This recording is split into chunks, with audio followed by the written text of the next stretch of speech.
তো গাইস আমি আর আমার বান্ধবী বেরিয়ে পড়েছি আজকে আরেক বান্ধবীর বাড়ি যাওয়ার উদ্দেশ্যে। তো চলো প্রথমে বাসে করে রায়গঞ্জে চলে যাওয়া যাক, তারপরেই কিন্তু বান্ধবীর বাড়ি পাওয়া যাবে।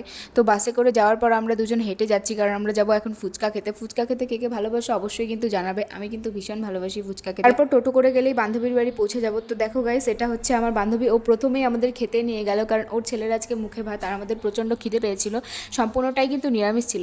তারপর আমরা তিনজনে মিলে একটু আশেপাশটা ঘোরার জন্য বেরিয়ে পড়ি। আর এই দেখো এখানে ওকে আমি কোলে তুলে নিচ্ছি, পিঠে তুলে নিচ্ছি, কারণ আমরা একটু ভিডিও বানাচ্ছিলাম, এটা নিয়ে কয়েকটা ফটো তুলছিলাম। তো ঘুরতে ঘুরতে আমরা একটা বাগানে চলে যাই। আর এটা দেখো, এটা কিন্তু কোনো জঙ্গল নয়, এটা কিন্তু একটা নার্সারি। নার্সারির নামটা আমার মনে নেই, এটা কিন্তু রায়গঞ্জেই আছে। তারপর কিন্তু সন্ধ্যায় বেরিয়ে পড়েছিলাম আমি আর আমার বান্ধবী মিলে মোমো খেতে। সন্ধ্যাবেলা কে কে মোমো খেতে ভালোবাসে অবশ্যই জানাবে।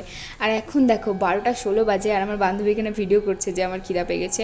তোমরা কিন্তু ভেবো না যে আমি খাওয়ার পর খাচ্ছি, কারণ অনেক আগেই খেয়েছিলাম। তো তারপর আমরা রাতের বেলায় খাবার খেতে যাই, খাবার নিয়ে নিচ্ছিলাম এখান থেকে।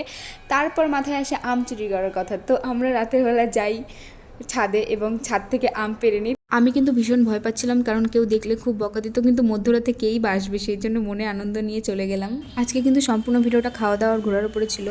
তো গাইস, আজকের ব্লগটা এখান থেকে তোমাদের কেমন লাগলো অবশ্যই কিন্তু জানিও, আর আমার চ্যানেলটা সাবস্ক্রাইব করে দিয়ে লাইক কমেন্ট শেয়ার করে দিও।